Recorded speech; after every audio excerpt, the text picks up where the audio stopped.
நண்பர்கள் அனைவருக்கும் வணக்கங்க. நம்மளோட ஜோதிட ரத்னா நேயர்களுக்கு நம்மளுக்கு இன்னைக்கு பார்த்துட்டிங்கன்னா திருப்பூர்ல இருந்து திருப்பூர் சகோதரிகள் கவிதா மேமு அப்புறம் ஈஸ்வரி மேடமும் நம்மளுக்காக வந்திருக்காங்க. எதுக்கு வந்திருக்காங்க அப்படின்னு பார்த்துட்டிங்கன்னா, நம்ம காத்துட்டு இருக்கோம் இல்லையா, 2026 புத்தாண்டு வரப்போகுது. அப்போ அது என்ன மாதிரி பலன்களை நம்மளுக்கு கொடுக்க போகுது அப்படின்னு நம்ம நேயர்களுக்காக வந்திருக்காங்க. அவங்கள நம்ம வெல்கம் பண்ணிக்கலாம். வாங்க. இவங்களுக்கு உங்களுக்காக இவங்க இன்னைக்கு ராசி 12 ராசிக்கு இந்த வருஷம் எப்படி இருக்க போகுது அப்படிங்கிற பலனை தான் சொல்ல போறாங்க. நானும் உங்களுக்காக எண்கள் கொடுக்க போறேன்.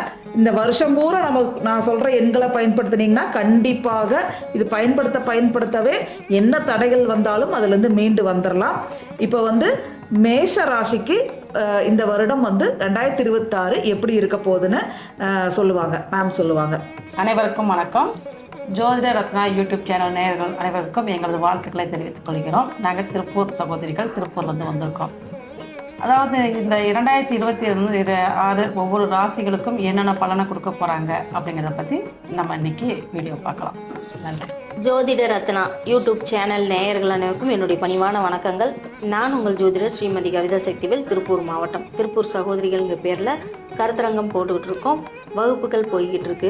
நாங்கள் இப்போ உங்களுக்கு 2026ஆம் ஆண்டு எல்லாருமே நல்லா எதிர்பார்த்துட்டு இருப்பீங்க. அவளோட எதிர்பார்த்து கொண்டு இருக்கக்கூடிய 12 ராசிக்காரர்களுக்கும் இந்த வருடம் உங்களுக்கு என்ன மாதிரியான அற்புதமான பலன்களை கொடுக்க போகுது அப்படிங்கிறத நம்ம இங்கே பார்க்கலாம். மேச ராசிக்கு புத்தாண்டு பலன்கள் எப்படி இருக்கும் ஈஸ்வரி அவர்கள் சொல்லுவாங்க.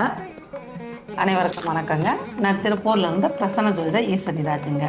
நம்ம இன்னைக்கு பார்க்க போகிறது மேச ராசிக்கு 2026 புத்தாண்டு பலன்கள் எப்படி இருக்கும் அப்படிங்கிறத பற்றி தான். அதாவது மேஷம் அப்படின்னாலே விடாமுயற்சி அவங்கள்ட்ட இருக்குங்க. அதாவது கடின உழைப்பு, விடாமுயற்சி, தன்னோட தேவைகள் அடுத்தடுத்து என்ன அப்படின்னு அவங்க அடுத்தடுத்த வாழ்க்கையில் அடுத்த கட்டத்துக்கு உயரணும் அப்படிங்கிற எண்ணங்கள் அவங்கள்ட்ட நிறையாவே இருக்கும். அப்பேற்பட்ட அந்த மேசராசிக்காரவங்களுக்கு இந்த 2022 பலன் என்ன, 26 பலன் என்ன கொடுக்க போகுது அப்படிங்கிறத பார்க்கலாம். அதாவது உங்கள் ராசியிலே பார்த்தீங்கன்னா, உங்கள் ராசிக்கு 3ஆம் இடத்துல குரு பகவான், அதாவது 9 குடைவராகி அவர் 3ல். அப்போ 9ஆம் இடம்ங்கிறது உங்களுடைய பாக்கியஸ்தானம். அவரை போய் 3ஆம் இடத்துல இருக்கிறதுனால இந்த காலகட்டம் படிக்கிற குழந்தைங்க வெளியூரில் சென்று கல்வி படிக்கிறது அல்லது இந்த ஆன்லைன் மூலயமா இவங்களோட கல்வியை அடுத்தடுத்த கட்டத்துக்கு உயர்த்துறது, இந்த மாதிரிலாம் இவங்களுக்கு கை கொடுக்கும் அப்படின்னே சொல்லலாம். உயர்கல்வி படிக்கும் மாணவர்களுக்கு இந்த காலகட்டம் நல்லது. ஆனால் இவங்க நிலையாக ஒரு இடத்துல இருந்து படிக்கணும் மெயினாக. அதாவது அங்கே போய் சில பிரச்சனை அப்படின்னு சொல்லி திரும்பி வர்ற மாதிரி அமைப்பெல்லாம் ஏற்படுத்தி கொடுக்கும். இவங்க மனசு தான் தைரியப்படுத்திட்டு இருக்கணும் அப்படிங்கிறது தான். அந்த ஜூன் மாதத்துக்கு மேலே அப்படிங்கிறப்ப கண்டிப்பாக அவங்களுக்கு ஒரு வீடு வாங்கக்கூடிய அமைப்பு இதெல்லாமே ஏற்படுத்தி கொடுக்கும், அல்லது ஒரு வண்டி வாங்கக்கூடிய அமைப்பு, அல்லது தாயார் மூலயமா ஒரு உதவி கிடைக்கிறது, இந்த மாதிரிலாம் இவங்களுக்கு அந்த காலகட்டம் ஏற்படுத்தி கொடுக்கும் அப்படிங்கிறது தான்.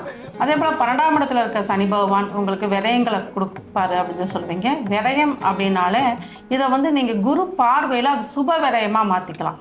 நான் சொன்ன மாதிரி சுப விரயம் அப்படின்னா உங்கள் வீட்டுக்கு தேவையான நீங்கள் அனைத்து சுகங்களையும் அனுபவிக்கிற மாதிரி உங்களுக்கு தேவையான, அதாவது வசதி வாய்ப்புகளை ஏற்படுத்தி கொள்ளலாம். அதுவுமே உங்களுக்கு சுப விரயமாக தான் ஆகும். அதாவது உங்களுக்கு வீட்டுக்கு தேவையான ஃபர்னிச்சரோ இல்லை ஏசி, இந்த மாதிரி ஃப்ரிட்ஜு, வாஷிங் மிஷின், இப்படி உங்களுக்கு தேவையான அனைத்து பொருட்களை நீங்கள் இந்த காலகட்டம் விரயம் பண்ணுறப்ப அது சுப விரயமாகும் அப்படிங்கிறதான். இவங்க மேசராசிக்காரவங்க அந்த ராசியில் மொத்தம் 3 நட்சத்திரம் இருக்குது. அதாவது அஸ்வினி, பரணி, கார்த்திகை. அப்போ இந்த அஸ்வினி நட்சத்திரக்காரங்க என்ன பண்ணணும் அப்படின்னா, இந்த வருஷத்தில் அவங்க போகிற காரியம் வெற்றி பெறணும் அப்படின்னா இவங்க வீட்டிலேருந்து கிளம்புறப்ப வடகிழக்கு திசையை நோக்கி இவங்க பயணம் பண்ணணும். அது என்ன சாப்பிட்டு போகணும் அப்படின்னா உளுந்த வடையோ இல்லை உளுந்தங்கஞ்சியோ, மெயினாக உளுந்து இவங்க வாயில் சாப்பிட்டுட்டு இவங்க செல்றப்ப வடகிழக்கு திசையை நோக்கி இவங்க பயணம் பண்ணுறப்ப கண்டிப்பாக அங்கே வெற்றியை கொடுக்கும் அப்படிங்கிறது தான். அதே போல் பரணி நட்சத்திரக்காரங்க இவங்களுமே வீட்டை விட்டு கிளம்புறப்ப வடகிழக்கு திசையை நோக்கி பயணிக்கும். அப்போ வீட்டில் இவங்க என்ன எடுத்துகிட்டு சாப்பிட்டுட்டு போகணும் அப்படின்னு பார்த்தீங்கன்னா, எள் சாதம், கொஞ்ச நாள் எள்ளோட கலந்த இவங்க எள்ளை பொடி பண்ணி வச்சுட்டு கூட சாப்பாடு கூட லைட்டாக அந்த எள்ளு பொடியை தூவி அந்த எள் சாதத்தை ஒரு வாரம் சாப்பிட்டுட்டு போகிறப்ப அது வடகிழக்கு நோக்கி இவங்க பயணம் பண்ணுறப்ப இவங்களோட காரியம் வெற்றியாகும் அப்படிங்கிறதான். அதே போல் கிருத்திகை நட்சத்திரம் அல்லது கார்த்திகை நட்சத்திரம் அப்படி சொல்லுவாங்க. இந்த கார்த்திகை நட்சத்திரக்காரவங்க தயிர் கலந்த உணவு அல்லது தயிர் ஏதாச்சும் கொஞ்ச நாள் வாயில் போட்டுட்டு இவங்க வடக்கு அல்லது வடகிழக்கு திசையை நோக்கி இவங்க பயணம் பண்ணுறப்ப இவங்களோட போகிற காரியம் சக்ஸஸ் ஆகும் அப்படிங்கிறது தான். ஏன்னா இந்த வருடம் கார்த்திகை நட்சத்திரத்தில் இந்த வருடம் பிறக்குது அப்படிங்கிறப்ப இந்த கார்த்திகை நட்சத்திரக்காரங்களுக்குலாம் நல்ல ஒரு வெற்றியை கொடுக்கும் அப்படிங்கிறது தான். குரு பார்த்திங்கன்னா அவங்களுக்கு குரு பகவான் 3 ராசிகள் இந்த வருஷத்தில் பயணிக்கிறார். அதாவது மிதுன ராசியில் ஒரு 6 மாத காலங்கள், கடக ராசியில் ஒரு 3 மாத காலங்கள், அடுத்து பார்த்திங்கன்னா சிம்ம ராசியில், இப்படியும் ஒரு 3 ராசியில் தொடர்ந்து பயணம் பண்ணுறாரு. அப்படிங்கிறப்ப இவங்களுக்கு அனைத்தும் தீய பலனா அப்படிங்கிறது இல்லை. அதாவது சுபம் அசுபம் மாறி மாறி பலனை கொடுக்கும். அது எந்த மாதிரி சுப அசுப பலன் அப்படின்னு நம்ம அதில் ஒரு முயற்சி எடுக்கிறது கண்டிப்பாக அது சுப பலனா அசுப பலனத்தை சுப பலனாக மாற்றிக்கொள்ளலாம் அப்படிங்கிறது தான். நன்றி. மேசராசி அன்பர்களுக்கான 2026ஆம் ஆண்டு புத்தாண்டு பலன்கள் எப்படி இருக்குது அப்படிங்கிறத நம்ம பார்க்கலாம். மேடம் இவ்வளோ நேரம் அழகாக சொல்லிகிட்டு இருந்தாங்க. மேற்கொண்டு பார்த்தீங்கன்னா மேசராசி அன்பர்கள் வந்து நடைப்பயிற்சி மேற்கொள்ளணும். இதற்குரிய மாணவர்கள் வந்து பார்த்திங்கன்னா நைட்டு இரவு நேரம் முழித்து அவங்க வந்து கண்டிப்பாக படிக்கக்கூடாது அப்படிங்கிற விஷயந்தான். காலையில் விடிய காலையில் எந்திரிச்சு படிக்கணும், கடுமையாக உழைக்கணும், நன்றாக படிக்கணும் அப்படிங்கிறது தான். இவங்களோட உழைப்பு கேட்டது தான் அவங்களுடைய மார்க் அப்படிங்கிறது ஒன்று கிடைக்கும். அதே போல் தொழிலில் புதிய தொழிலாளர்கள், தொழிலதிபதிகள் இவங்களாம் என்ன பண்ணணும் அப்படின்னா புதிய தொழிலை வந்து விருத்தி பண்ணுறேன் அப்படின்னு சொல்லிட்டு புதிய முதலீடு போட்டு எக்ஸ்டெண்ட் பண்ணக்கூடாது. கண்டிப்பாக இவங்க வந்து இந்த இருக்கிற தொழிலையே அப்படியே தொடர்ந்து இவங்க வழக்கமாக கொண்டு வரணும் அப்படிங்கிறது தான். இவங்க தொழிலை அபிவிருத்தி பண்ணுறேன்னு சொல்லி எக்ஸ்ட்ரா நம்ம அமௌண்ட் போட்டு புதிய முதலீடு அப்படிங்கிற ஒரு விஷயம் செய்யக்கூடாது. அதே போல் இவங்களுக்கு வந்து உணவு அப்படிங்கிற ஒரு விஷயம், பயணங்கள் அப்படிங்கிற ஒரு விஷயத்தில் இவங்க கவனமாக இருக்கணும். நடைப்பயணம் மேற்கொள்ளணும்.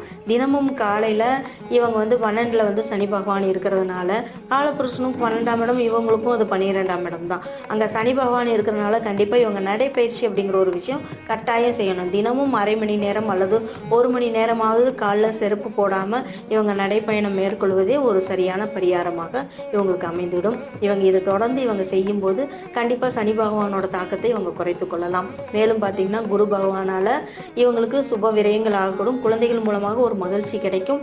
குழந்தைகள் மூலமாக நல்ல ஒரு பொழுதுபோக்குங்கள் கிடைக்கும். அதே போல் மாணவர்களும் கடுமையாக உழைக்கணும் அப்படிங்கிறது தான். இந்த ராசிக்காரவங்க பார்த்திங்கன்னா குழந்தைகள் மூலமாக ஒரு சுபகாரிய நிகழ்ச்சிகள் நடக்கிறதுக்கு, சுபகாரியத்துக்கு முன்னின்று செய்யக்கூடிய நிகழ்ச்சிகள், அதன் மூலமாக சுப விரயங்கள் ஆகிறது, இதையெல்லாம் கட்டாயம் நடக்கும். அதனால் இந்த ராசிக்காரவங்க இந்த வருடம் முழுதும் பார்த்திங்கன்னா நடைபயிற்சி மேற்கொள்ளுங்க. இது மிக சிறந்த பரிகாரமாக இருக்கும். பாத யாத்திரை போகிறவங்க இவங்களுக்கெல்லாம் நீங்கள் உங்களால் முடிந்த உதவியை நீங்கள் செய்யலாம். அல்லது நீங்கள் ஸ்ரீ ராமேஸ்வரம் சேர்ந்து ராமர் பாதத்தை வந்து நீங்கள் பார்த்துட்டு வர்றதும் ஒரு நல்ல பலனை கொடுக்கும். மேற்கொண்டு பார்த்தீங்கன்னா தொழிலில் மேற்கொண்டு நீங்கள் வந்து ஒரு கடன்கள் வாங்கி ஒரு விருத்தி பண்ணுறேன் அப்படின்னு எக்ஸ்டெண்ட் பண்ண வேண்டாம். புதிய முதலீடுகள் செய்ய வேண்டாம்.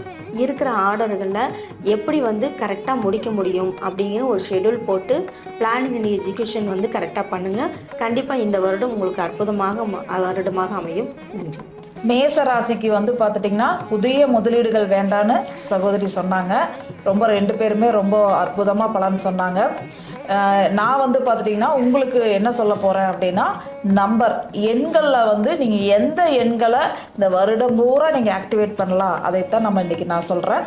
79 மேச ராசி அன்பர்கள் வந்து பார்த்துட்டிங்கன்னா 79ங்கிற நம்பரை நீங்கள் எங்கே எழுதிக்கிறீங்க, கட்டவரலுக்கு கீழே எழுதிக்கோங்க.